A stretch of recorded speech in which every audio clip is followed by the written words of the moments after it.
തിരഞ്ഞെടുപ്പ് പ്രചാരണത്തിന് വീട്ടിലെത്തിയ വാർഡംഗത്തിന്റെ ദേഹത്ത് മദ്യലഹരിയിലായിരുന്ന ഗൃഹനാഥൻ തിളച്ച കഞ്ഞിയൊഴിച്ചു. മുത്താക്കൽ പഞ്ചായത്തിലെ CPM പ്രതിനിധിയായ 19-ാം വാർഡംഗം ഊരുപൊയ്ക ശബരി നിവാസിൽ ബിജുവിന്റെ ദേഹത്താണ് കഞ്ഞിയൊഴിച്ചത്. സംഭവവുമായി ബന്ധപ്പെട്ട് ഊരുപൊയ്ക കിണറ്റുമുക്ക് വലിയവിള വീട്ടിൽ സജിയെ ആറ്റിങ്ങൽ പോലീസ് അറസ്റ്റ് ചെയ്തു. നെഞ്ചിലും വയറ്റിലും ഗുരുതര പൊള്ളലേറ്റ ബിജു തിരുവനന്തപുരം മെഡിക്കൽ കോളേജ് ആശുപത്രിയിൽ ചികിത്സയിലാണ്.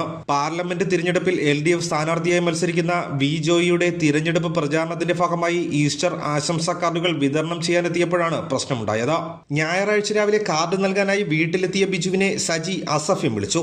മദ്യപിച്ച് മറ്റുള്ളവർക്ക് പ്രശ്നമുണ്ടാക്കരുതെന്ന് പറഞ്ഞ ശേഷം ബിജു തിരിച്ചു നടന്നപ്പോൾ അടുപ്പിൽ തിളച്ചുകൊണ്ടിരുന്ന കഞ്ഞിക്കലമെടുത്ത് സജി ബിജുവിന്റെ നേർക്കെറിയുകയായിരുന്നു. കൈകൊണ്ട് തടുത്തപ്പോൾ മൺകലം പൊട്ടി കഞ്ഞി മുഴുവൻ ദേഹത്ത് വീണു. നെഞ്ചിലും വയറ്റിലും കൈകാലുകളിലും പൊള്ളലേറ്റു. സംഭവത്തിൽ രാഷ്ട്രീയമില്ലെന്ന് പ്രാഥമിക അന്വേഷണത്തിൽ വ്യക്തമായിട്ടുണ്ടെന്നും മറ്റു വിവരങ്ങൾ അന്വേഷിച്ചു വരികയാണെന്നും ആറ്റിങ്ങൽ പോലീസ് പറഞ്ഞു.